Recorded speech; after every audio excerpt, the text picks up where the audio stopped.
आप सभी भक्तों का हमारे चैनल में स्वागत है। प्रेम से बोलिए भगवान विष्णु माता लक्ष्मी जी की जय। आप सभी भक्तों पर भगवान विष्णु माता लक्ष्मी कृपा सदैव बनी रहे। भक्तों, आज हम सुनेंगे चैत्र माह में पड़ने वाली पाप मोचनी एकादशी की व्रत कथा। चैत्र मास की कृष्ण पक्ष की एकादशी को पाप मोचनी एकादशी कहते हैं। इस साल पाप मोचनी एकादशी का व्रत 15 मार्च को दिन रविवार को रखा जाएगा और इस एकादशी का व्रत जो रखता है उसके सभी पाप दूर हो जाते हैं।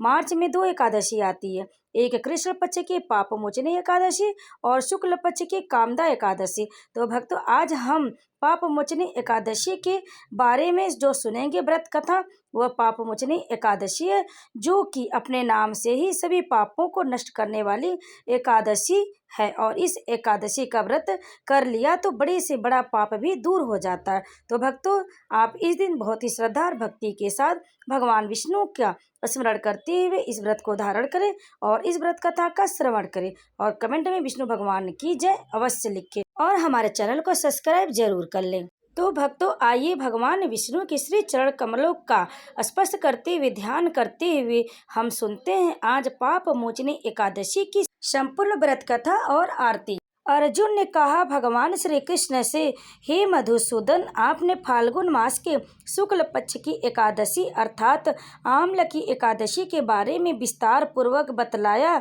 चैत्र माह के कृष्ण पक्ष में आने वाली एकादशी का क्या नाम है तथा उसकी विधि क्या है? कृपया करके आप मेरी बढ़ती हुई जिज्ञासा को शांत करें। भगवान श्री कृष्ण ने कहा, हे अर्जुन, चैत्र मास के कृष्ण पक्ष की एकादशी को पाप मोचनी एकादशी के नाम से जाना जाता। एक बार की बात, पृथ्वीपति राजा मंधाता ने लोमस ऋषि से यही प्रश्न किया था जो तुमने मुझसे किया है। अतः जो कुछ भी ऋषि लोमस ने राजा मंधाता को बतलाया वही मैं तुमसे कह रहा हूँ। राजा मंधाता ने धर्म के गुहातम रहस्यों के ज्ञाता महर्षि लोमस से पूछा, हे ऋषि श्रेष्ठ, मनुष्य के पापों का मोचन किस प्रकार संभव है? कृपा कर कोई ऐसा सरल उपाय बताएं जिससे सभी को सहज ही पापों से छुटकारा मिल जाए। महर्षि लोमस ने कहा, हे नृपति, चैत्र मास के कृष्ण पक्ष की एकादशी का नाम पाप मोचनी एकादशी है। उसके व्रत के प्रभाव से मनुष्यों के अनेक पाप नष्ट हो जाते। मैं तुम्हें इस व्रत की कथा सुनाता हूँ, ध्यान पूर्वक श्रवण करो। प्राचीन समय में चैत्र रथ नामक एक वन था। उसमें अप्सराएं किन्नरों के साथ विहार किया करती थी। वहाँ सदैव बसंत का मौसम रहता था, अर्थात उस जगह सदा नाना प्रकार के पुष्प खिले रहते थे। कभी गंधर्व कन्याएं विहार किया करती थी, कभी देवेंद्र अन्य देवताओं के साथ क्रीड़ा किया करते थे। उसी वन में मेधावी नाम के एक ऋषि भी तपस्या में लीन थे। वे शिव भक्त थे। एक दिन मज्जुघोषा नामक एक अप्सरा ने उनको मोहित कर उनकी निकटता का लाभ उठाने की चेष्टा की, इसलिए वह कुछ दूरी पर बैठ बीड़ा बजाकर मधुर स्वर में गाने लगी। उसी समय शिव भक्त महर्षि मेधावी को कामदेव भी जीतने का प्रयास करने लगे। कामदेव ने उस सुंदर अप्सरा के भ्रू का धनुष बनाया, कटाक्ष को उसकी प्रत्यंचा बनाई और उसके नेत्रों को मज्जुघोषा अप्सरा का सेनापति बनाया। इस तरह कामदेव अपने शत्रु भक्त को जीतने को तैयार हुआ। उस समय महर्षि मेधावी भी युवा अवस्था में थे और काफी हिष्ट पुष्ट थे। उन्होंने यज्ञोपवीत तथा दंड धारण कर रखा था। वे दूसरे कामदेव के समान प्रतीत हो रहे थे।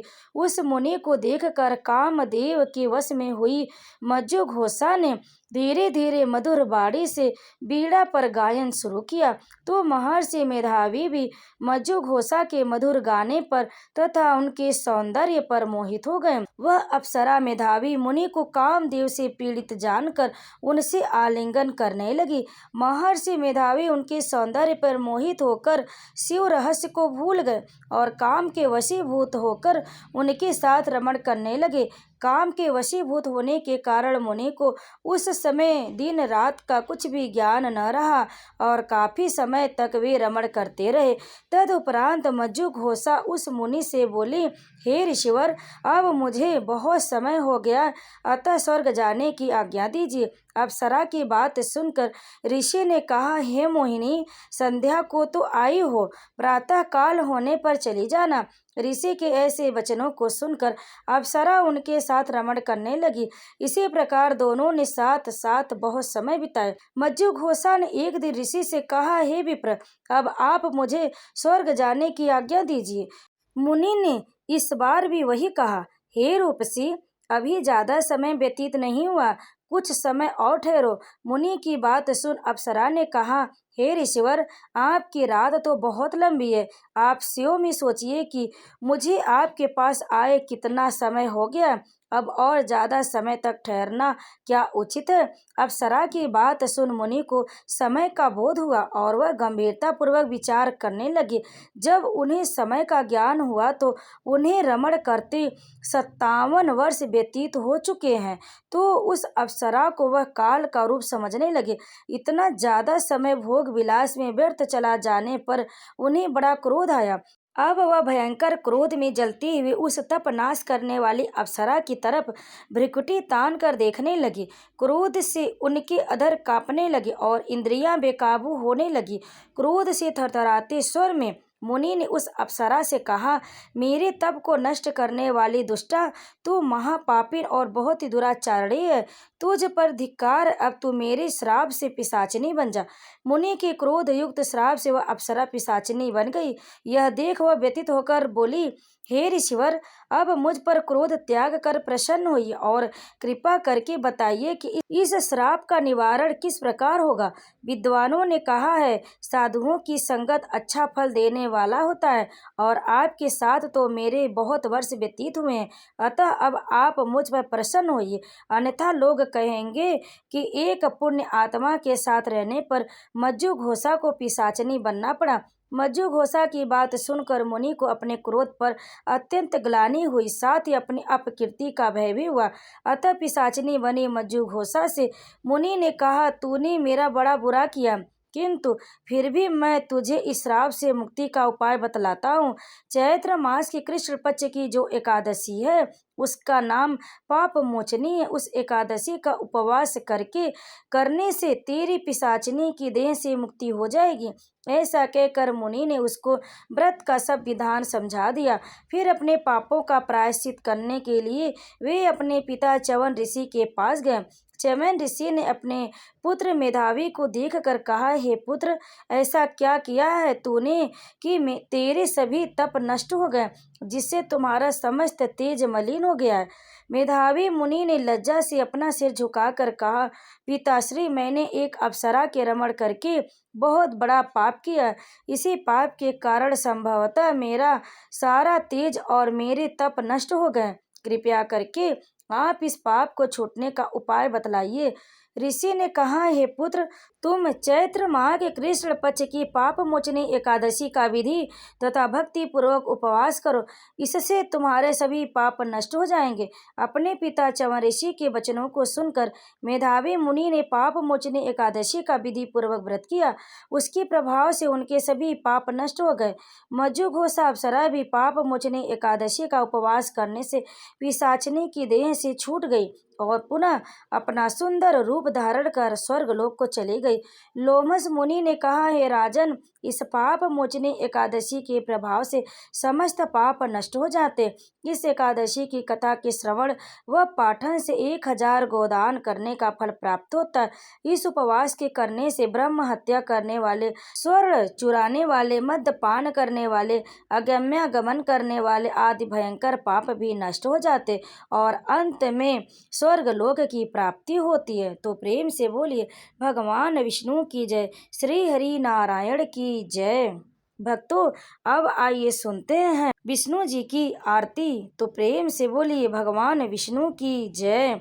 ओम जय जगदीश हरे, स्वामी जय जगदीश हरे, भक्त जनों के संकट, दास जनों के संकट क्षण में दूर करें। ओम जय जगदीश हरे, जो धावे फल पावे, दुख बिन से मन का। स्वामी दुख बिन से मन का, सुख संपत्ति घर आवे, सुख संपत्ति घर आवे, कष्ट मिटे तन का। ओम जय जगदीश हरे, मात पिता तुम मेरे, शरण गहूँ किसकी। स्वामी शरण गहूँ मैं किसकी, तुम बिन और न दूजा, तुम बिन और न दूजा, आस करूँ मैं जिसकी। ओम जय जगदीश हरे, तुम पूर्ण परमात्मा, तुम अंतर्यामी। स्वामी तुम अंतर्यामी, पार ब्रह्म परमेश्वर, पार ब्रह्म परमेश्वर, तुम सबके स्वामी। ओम जय जगदीश हरे, तुम करुणा के सागर, तुम पालन करता। स्वामी तुम पालन करता, मैं मूरख खल कामी, मैं सेवक तुम स्वामी, कृपा करो भरता। ओम जय जगदीश हरे, तुम हो एक अगोचर, सबके प्राणपति। स्वामी सबके प्राणपति, किस विध मिलूं दया में, किस विध मिलूं दया में, तुमको मैं कुमति। ओम जय जगदीश हरे, दीन बंधु दुख हरता, ठाकुर तुम मेरे। स्वामी रक्षक तुम मेरे, अपने हाथ उठाओ, अपने शरण लगाओ, द्वार पड़ा तेरे।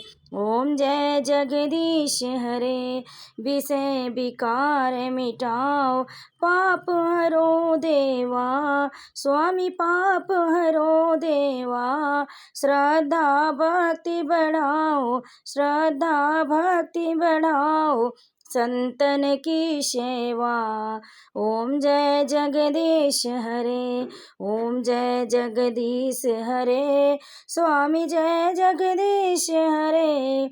भक्त जनों के संकट, दास जनों के संकट, क्षण में दूर करे।